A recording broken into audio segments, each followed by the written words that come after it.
A man has become the oldest person to dive at the World Aquatics Championships at the age of 100.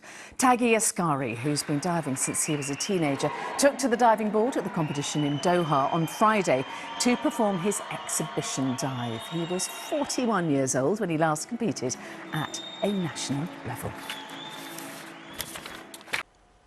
Now to a former British gymnast who's reached some dizzying heights. Go.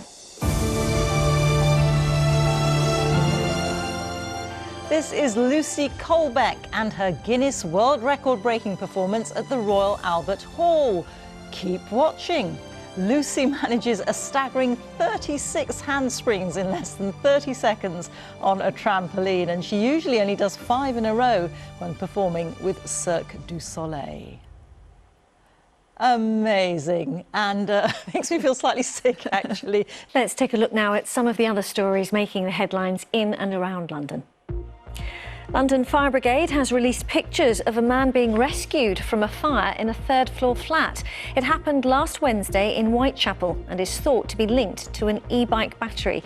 The brigade is warning that lithium batteries are the capital's fastest-growing fire risk. A man from Basildon in Essex has become the first ever convicted cyber flasher, a crime which came into law on the 31st of January. Nicholas Hawkes pleaded guilty to sending an inappropriate photo to a 15-year-old girl on Friday at Southend Magistrates Court. People are being urged to report similar crimes. A temporary cycle lane on Hammersmith Bridge opens today for 10 weeks. The bridge has been closed to motor vehicles since cracks appeared in 2019. But Hammersmith and Fulham Council says the temporary cycle lane can now be used due to a pause in works. And for more stories making the news across the capital, just head to the BBC London website, the address bbc.co.uk/London. How are your frying pan skills? You know where I'm going with this. It is, of course, Shrove Tuesday, marking the start of the Christian festival of Lent, and the tradition of making pancakes came from using up common ingredients that people used to give up.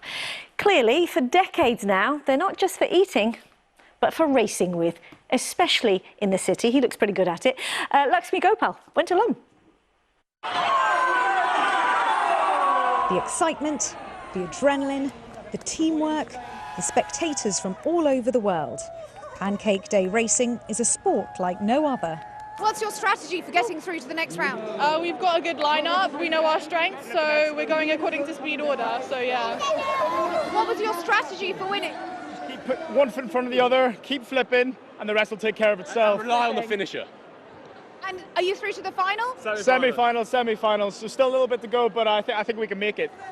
Pancake racing is said to have originated in the 15th century, when a housewife in Buckinghamshire was late and ran to church, still holding her frying pan, flipping the pancake in it to stop it burning. The tradition has continued in the capital. This is pancake throwing from 1951. And here's a pancake race in Battersea Park in 1970. At Leadenhall Market, the race, organised by the Lamb Tavern, is in its 15th year. Teams wearing bowler hats compete for the golden frying pan. It's a great thing to be part of the city. We've just worked just round the corner, and you can't ask for anything much than that. It's actually my birthday as well, and you can't ask for anything more. Oh, happy birthday. Well, did you win the race? No, we didn't. Oh, a very unhappy birthday. We're very pleased with our team's proud today. We've got Cressida, Hannah and Finley, and we all put in a great show. We didn't believe this was actually a real thing, and I entered us because they weren't convinced that this was a real thing, a pancake race. It started with a Google search, basically. Yeah. The event was started after the 2008 financial crash to lift spirits by flipping pancakes, and today is watched by people from far and wide. Where have you come from? From Japan. So you've come from Japan and you've come to see this? Yes, of course. And how are you enjoying it? Very much. Great fun, lovely to see everybody getting involved. I mean, it's just crazy. People are running, pancakes are flying. It's just an amazing day out, I've got to be honest. So I think this is probably our best turnout we've actually had. Every other year, it kind of gets bigger every year. 150 pancakes were served up today for both the racing and for the racegoers to eat, so everyone's a winner. But not as much as the team who flipped their way to first place. Lakshmi Gopal, BBC London. I did say they were going potty for pancakes.